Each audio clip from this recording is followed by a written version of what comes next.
Bom, bom dia a todos. Meu nome é Rafael Awad, estou aqui junto com o Caio Gaia. Nós dois somos ex-diretores do Grêmio e estou aqui para contar um pouco para vocês de como que surgiu a história da USP Nova. Para a gente contextualizar a formação da chapa, a gente precisa primeiro voltar na conjuntura do movimento estudantil no ano passado, das coisas que aconteceram na universidade no ano passado e de como que o DCE acabou lidando com esse tipo de questão.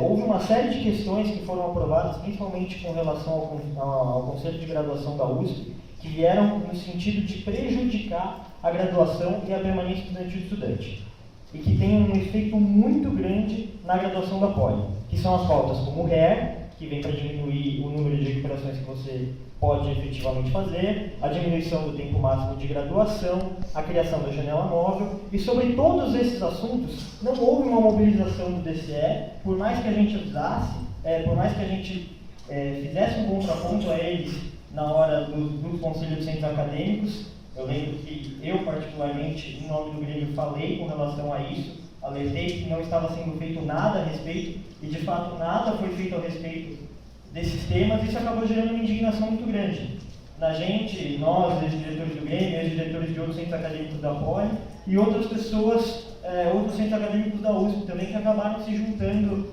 com a gente para conversar sobre uma forma de combater isso e de colocar o estudante de volta no diálogo da representação discente.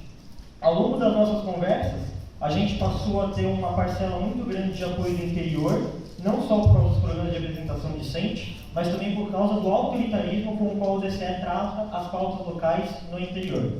Existe um fetiche da atual gestão do DCE de tratorar as pautas locais por cima, por conta de assembleias gerais que são feitas esvaziadas no campus do Butantã, como a gente conhece. E aí a gente acaba tendo um prejuízo muito grande para as pessoas do interior, que deixam de ter as suas pautas respeitadas em prol de uma pauta maior, de uma pauta genérica, que acaba não dialogando de fato com a base dos estudantes. E o que acontece? A gente percebe que quando o movimento estudantil é feito dessa forma, o movimento estudantil está do avesso.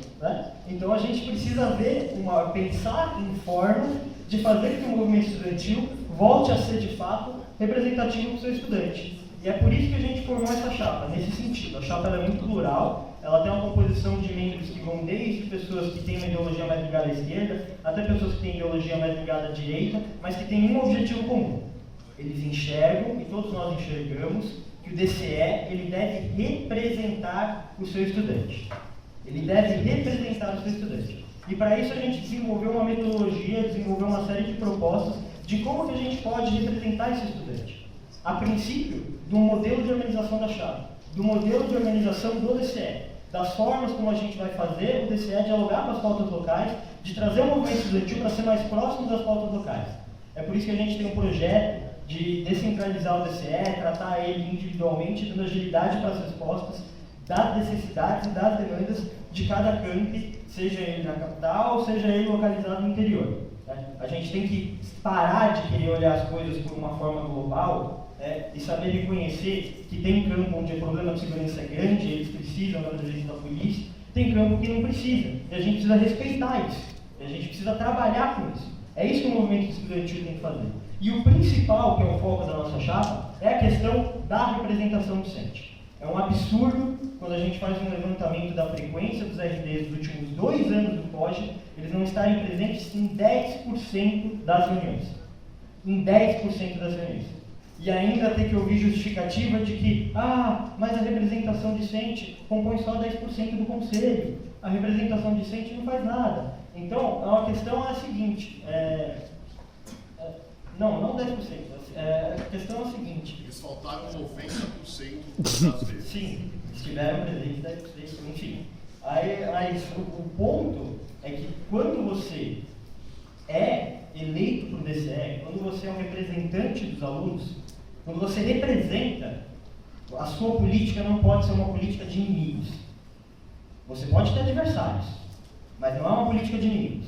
E é por isso que a gente não tem que ter medo de dialogar com a reitoria, a gente não tem que ter medo de participar da representação discente, a gente não tem que enxergar os docentes e os funcionários como inimigos só porque são de categorias diferentes. A gente precisa saber trabalhar em conjunto saber trabalhar as pautas primeiramente no diálogo, para depois, se necessário, partir para medidas mais energéticas. Acabou? Então, basicamente, é para isso que a nossa chapa vem e se propõe, para resolver. Para a próxima chapa, território livre.